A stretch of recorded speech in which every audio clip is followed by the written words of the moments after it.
Is there anybody among us who did not see this coming? I for one, I saw it coming to be where we are now. Or, like he did, he didn't want East African community because they were not doing things the way he wanted, even if it was not right.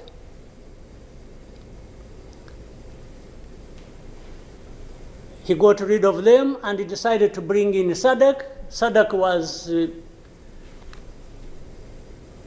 without any question, coming to assist Tshisekedi to fight alongside FDLR, these murderers of our people here in this country,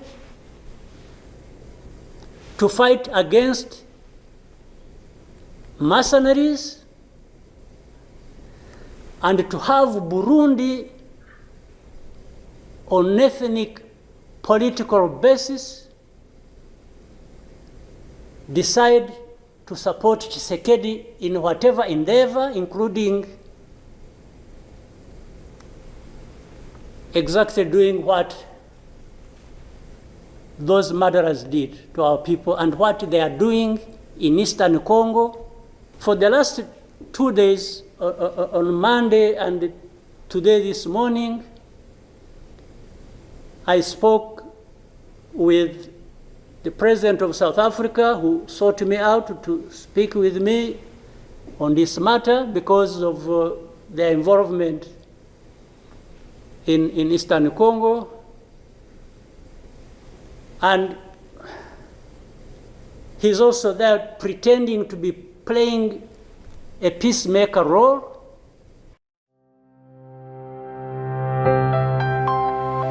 A world of stories.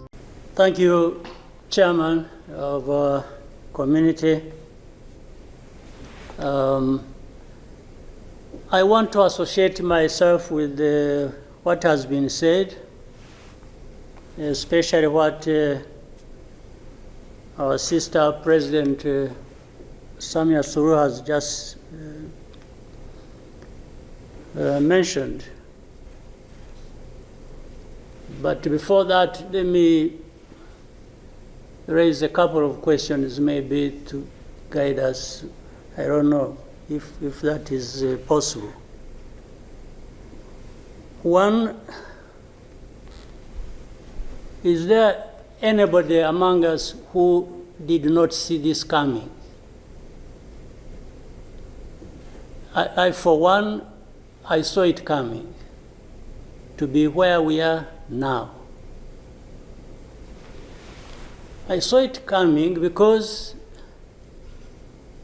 I did not see who was taking charge of the process, who was listening, who was trying to provide any kind of guidance as to what we should be doing from one thing or one day to another. And by this, I want to also ask, as the East African community, what did we want from the beginning? Or what did we do about that? What are we doing now? And what do we want to do for where we want to go? Because exactly like President Sami has mentioned, if it is talking about problems and defining them, and I think we have been very eloquent. We have talked about all kinds of things. But when do we match what we are saying and what we are doing so that we get to what we want? When do we come to that? I haven't seen it. President, I asked last time in our meeting, the last summit, where is East African community, or does it exist? And exist for what? By the way, even now the person or the country we are talking about is not represented as we are discussing. And it is supposed to be, the country is supposed to be part of East Africa, but nowhere to be represented. So I'm not sure what bearing what we are discussing has on what happens in the process of finding a solution in this country. I'll move on.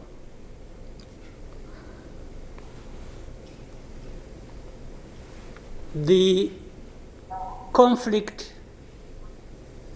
that was created from the time we had the East African community get involved in trying to help in Congo,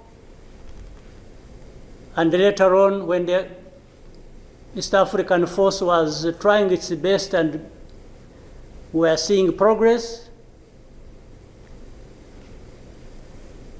Tshisekedi decided they are not doing what he wanted and went to SADC. SADC agreed they would come and do what he wanted and sent everybody packing. And that we complied and kept quiet. What really did we expect to come out of this? Now, worse still, I think even in East Africa itself, ourselves, maybe we have different understanding of what the problem is, and we have never come together to agree or even disagree and find a way to come together finally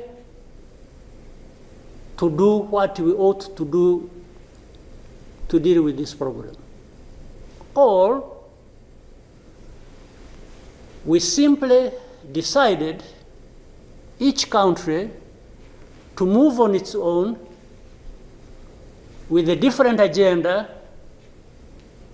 arising out of involvement or whatever in Congo, and that was enough. If your interests were catered for by Tshisekedi, that was fine, even if the others' interests or concerns were not taken care of. You can imagine, therefore, what chaos comes out of that kind of situation. We are, on one hand, assuming or pretending we are coming together over an issue and trying to find a solution, while at the same time, each country is pulling in its own direction, different from the others. This is the fact of the matter. Now, but even if we were doing everything right, all of us, nothing is going to come out of it until those mainly concerned are also part of it and participating and contributing to the success of the process through which they are getting the support. But if the parties decide or accept to be manipulated, because, and by the way, that's exactly what happened, and I think in Congo, there are experts for doing that. They would go to one party and promise them something, And then they would decide to keep quiet about what is obviously going to result into problems like we are seeing now. Or, like he did, he didn't want East African community because they were not doing things the way he wanted, even if it was not right.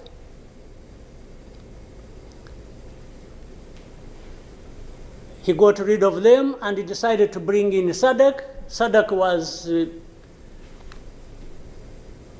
without any question, coming to assist Tshisekedi to fight alongside FDLR, these murderers of our people here in this country, to fight against mercenaries, and to have Burundi on ethnic political basis decide to support Tshisekedi in whatever endeavor, including exactly doing what those murderers did to our people and what they are doing in Eastern Congo.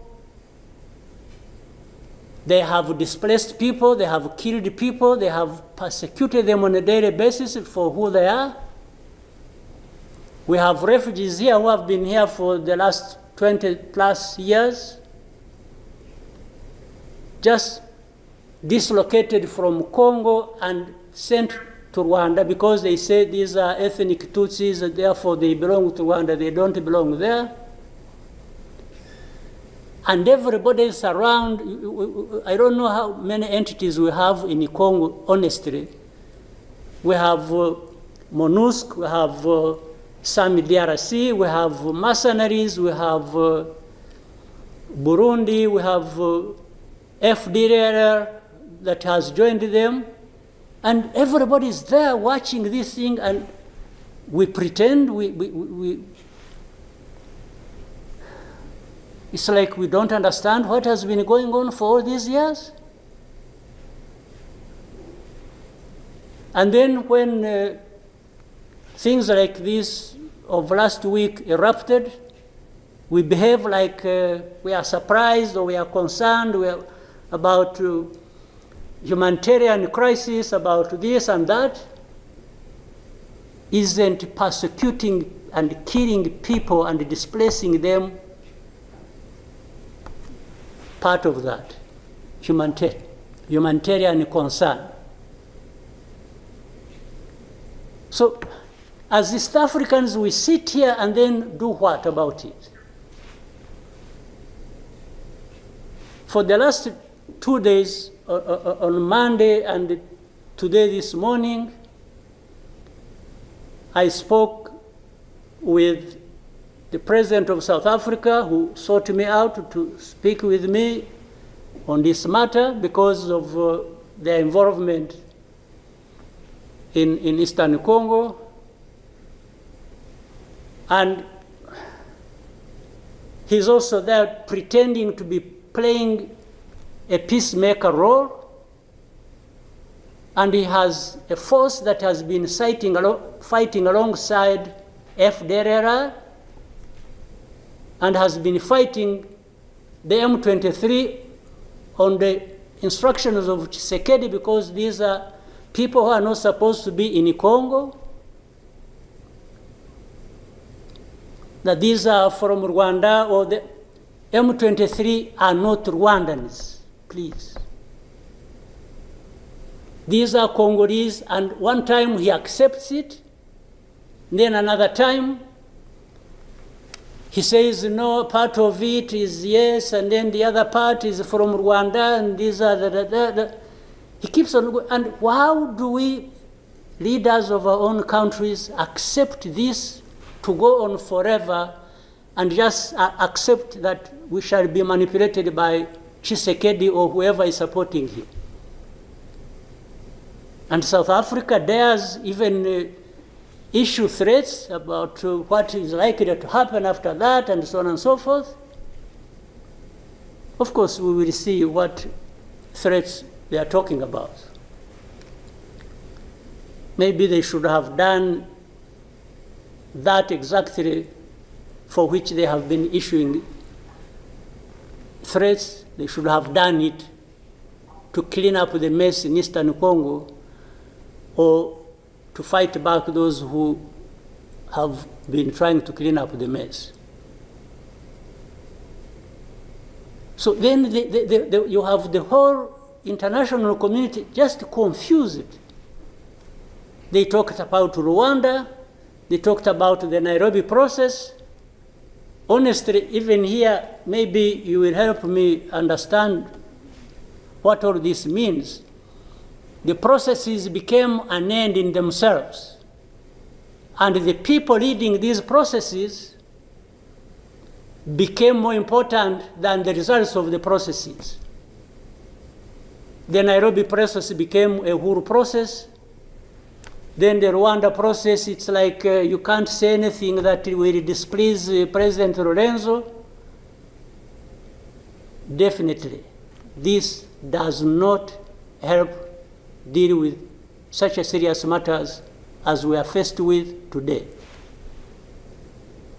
That in the end, just because they can't be addressed, we have such a situation like we have now.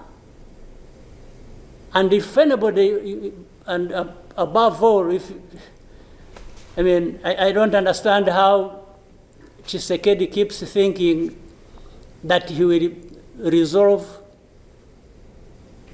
the problems to do with rights of people militarily. Kill them, shoot them, bring in forces that are ready to help, like especially Burundi. Well, I don't know whether that has been helpful for the last few days or weeks. They have been doing that.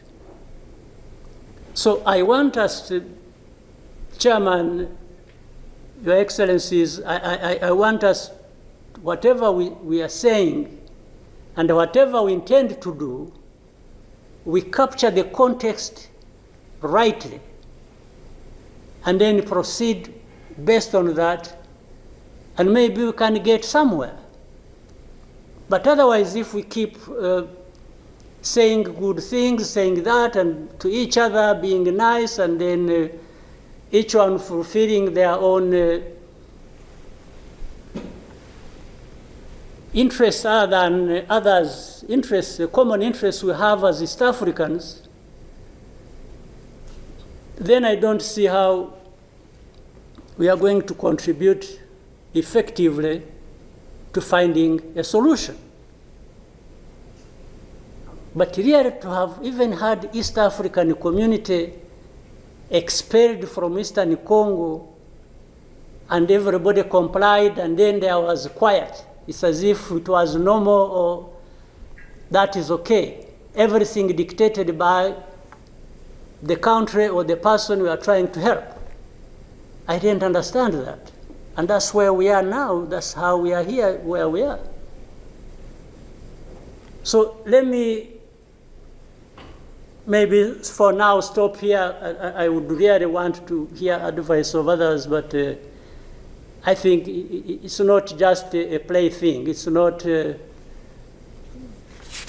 a serious matter, evidently, because it consumes people's lives. And the other day, 2-3 days ago, we lost people. There was a lot of sharing from Eastern Congo, from Goma, and killed a dozen people and injured hundreds.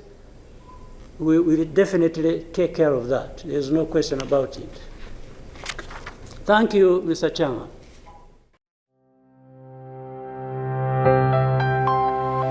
A world of stories.